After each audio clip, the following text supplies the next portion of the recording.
Teman-teman tahu nggak sih kalau ternyata salah satu bobot terbesar proses seleksi untuk kuliah ke luar negeri itu dinilai dari kualitas esai atau personal statement yang kita tulis. Terus gimana nih caranya biar bisa nulis esai yang efektif? Kali ini aku akan sedikit sharing tentang step apa saja yang aku lakukan pada saat mempersiapkan esai untuk apply ke Harvard University. Aku juga akan bedah beberapa komponen di esai aku, semoga bisa bermanfaat dan menjadi inspirasi buat teman-teman.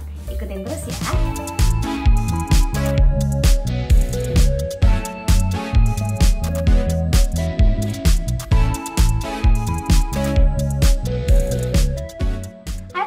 Welcome back to the channel. Kalau kamu baru join, kenalin, nama aku Indah Syafira. Lewat channel ini aku suka berbagi tentang tips beasiswa, karir, pendidikan, produktivitas, dan lainnya. Kalau kamu belum subscribe, jangan lupa subscribe dulu ya. Oke, kita masuk aja langsung ke sesi pertama sharing hari ini, yaitu General Guidance on Writing Essay. Tips pertama dari aku, pastikan kamu membaca dan pahami betul apa pertanyaan atau prompt yang diberikan oleh universitas.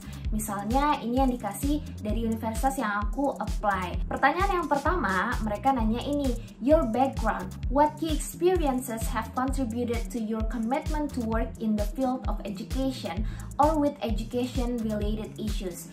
Jadi di pertanyaan ini aku harus memastikan nih, aku ceritain background aku seperti apa sih, kenapa aku mau apply di universitas ini atau di program ini, apa sih yang membuat aku yakin bahwa pendidikan itu merupakan my true callings gitu, atau bener-bener sesuatu yang aku passionate. Pertanyaan kedua, mereka nanyain your objective of graduate study, what are your academic and professional goals, and what knowledge, skills, and tools are you hoping to develop through enrollment in a graduate program. Bilang tuh apa aja yang mau aku lakukan pada saat di universitas nanti.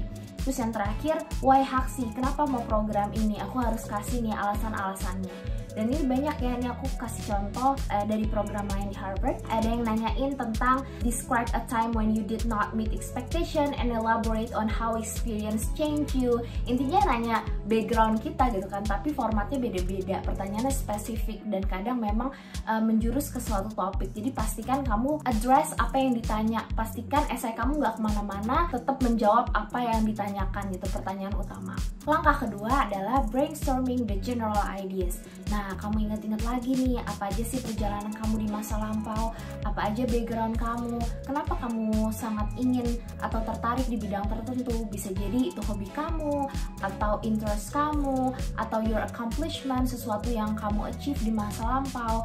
Coba bikin bullet point-nya, coba dipikir-pikir. Terus langkah ketiga adalah coba kamu outline esainya. Ya pretty basic ya, ini aku kasih aja contohnya. Kamu bisa bikin introduction, body, terus conclusion. Di bagian introduction-nya jangan lupa ditaruh hook, penarik perhatian. Growing up in a small town in Indonesia, I managed to be the first member of my family to leave the island and study abroad. Itu yang aku tulis gitu kan, jadi agak-agak catchy gimana gitu. Nah di bagian body kamu bisa tulis isi atau inti yang kamu pengen omongin terkait sama prompt atau question yang mereka kasih. Lalu di terakhir, di conclusion, kamu bisa sum up nih dan bisa re-emphasize gitu ya, diyakinkan lagi nih si pembaca atau si admission office kenapa sih kamu itu adalah good candidate untuk dipilih universitasnya. Nah, langkah keempat, kalau kamu sudah outline essay kamu, udah bikin bullet point, baru deh mulai dibikin draftnya, mulai ditulis pakai struktur yang baik. Step yang kelima adalah jangan lupa untuk di-proofread berkali-kali. Di essay aku itu yang aku akhirnya submit itu udah revisi ke-9 dan revisinya tuh major banget gitu ya. Dari yang panjang banget jadi pendek, dari yang paragrafnya cuma 1 jadi tiba-tiba panjang banget gitu. Bener-bener diubah gitu, bener-bener direvisi terus karena di-proofread sama beberapa orang yang memang aku percaya bisa kasih feedback yang baik buat aku. Oke, sebelum kita lanjutin, aku mau ngasih tahu nih sama teman-teman kalau Scarlett sekarang ngeluarin produk terbaru yaitu hair care.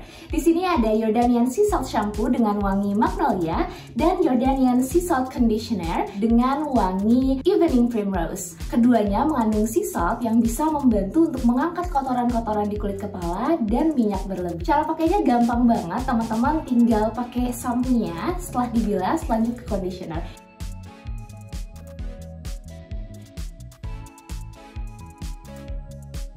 Oke, kita masuk ke sesi kedua atau sesi bedah esai Harvard. Esai ini tuh crucial banget ya, penting banget. Jadi pastikan teman-teman tuh outlining your essay early, jangan mepet-mepet, sehingga teman-teman punya waktu untuk refleksi, untuk brainstorm, untuk bener-bener bikin outline yang baik gitu. Kenapa? Karena esai ini adalah kesempatan teman-teman untuk pitch yourself to the admission office, atau ceritain story-nya teman-teman tuh seperti apa. Karena kalau kita lihat di komponen lain seperti CV atau resume, memang benar kita bisa tulis pengalaman kita, accomplishment kita, tapi kan nggak bisa detail, nggak bisa ngasih story-nya apa sih, episode-nya apa sih. Nah, di esai inilah kesempatan kita buat ceritain lebih detail. Jadi pastikan teman-teman jangan sampai mepet-mepet deadline. Ini cuplikan pertama.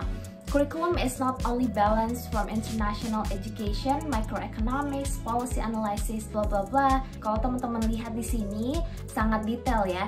Jadi tips pertama dari aku adalah pastikan teman-teman itu spend time researching which degree program you are applying to. Jadi pastikan teman-teman tahu betul nih universitasnya seperti apa, programnya seperti apa, silabusnya kayak gimana sih, kurikulumnya gimana sih, aktivitas apa aja yang akan dilakukan, ada risetnya nggak gitu. Bener-bener teman-teman harus due diligence sehingga pada saat bikin esai bisa spesifik seperti ini. Ini cuplikan kedua. As someone who has teaching experience bla bla bla, kalau teman-teman lihat bukan cuma ngasih reason kenapa sih aku mau banget ke universitas, tapi juga aku bilang apa sih yang bisa aku contribute to the table gitu, atau apa yang bisa aku kontribusikan juga nih ke institusinya kalau aku diterima sebagai student. Di sini aku bilang bahwa pengalamanku di beberapa negara, knowledge-ku mungkin bisa valuable nih, bisa bermanfaat, bisa punya nilai tambah pada saat kita lagi diskusi di kelas. Ini cuplikan ketiga.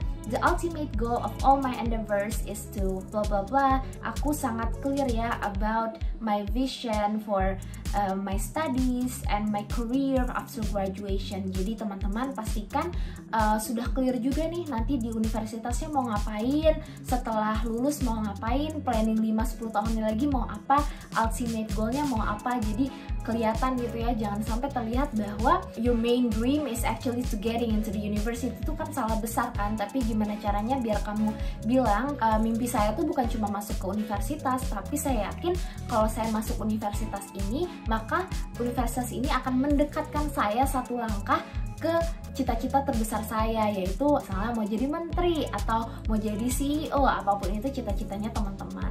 Oke, sekian dulu untuk video kali ini.